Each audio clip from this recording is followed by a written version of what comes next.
Industry skills, practical knowledge, real-world impact. This is Simple Gyan.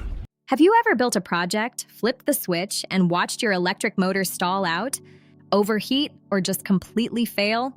Yeah, it's the worst. Picking the wrong motor isn't just frustrating, it can destroy your equipment. Whether you're building a custom go-kart, setting up a conveyor belt, or designing a robot, you need the right power plant. Today, I'm going to walk you through the exact 5-step engineering process to select the perfect electric motor for any known load. Grab a calculator and let's get into it.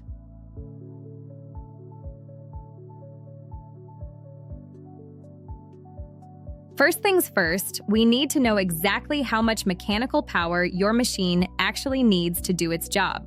We measure this in horsepower, or HP. To find this, you need 2 pieces of information about your driven load. The torque, how much twisting force it takes to move the load, and the speed, how fast it needs to spin, measured in RPM. Once you have those, you just plug them into this standard formula, HP equals torque times RPM divided by 5252. Note, ensured torque is in pound-feet for this specific constant. Calculate that out and you get your raw, theoretical horsepower. But wait, do not go buy a motor yet. No system is 100% efficient. You'll lose power through belts, gears, or friction. Always add a safety factor, usually padding your calculated HP by 10% to 20% to be safe.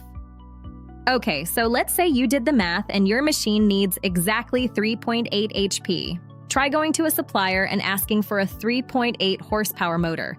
They'll look at you like you're crazy. Electric motors are manufactured in standard NEMA sizes. If your calculated requirement falls between 2 standard sizes, you almost always round up. So, for our 3.8 HP load, we are going to select a standard 5 HP motor. Upsizing slightly ensures the motor won't overheat on hot days or if the load gets temporarily jammed. Now, horsepower is great for keeping things moving, but what about getting them moving in the first place? This is where people mess up the most. Torque requirements. Not all loads are created equal. A fan has a low starting torque. It's easy to get spinning. But a fully loaded rock crusher? Those have massive breakaway torque requirements. You need to know your load's starting torque, running torque, and peak torque. If your machine is hard to start, you might need a motor designed specifically for high starting torque, even if your running horsepower is pretty low. All right, we have the mechanical side figured out. Now, how are we powering this thing? You have to match the motor to your electrical supply. Are you running this off a battery? You'll need a DC motor. Plugging it into a standard wall outlet? You need a single-phase AC motor. Running heavy industrial machinery?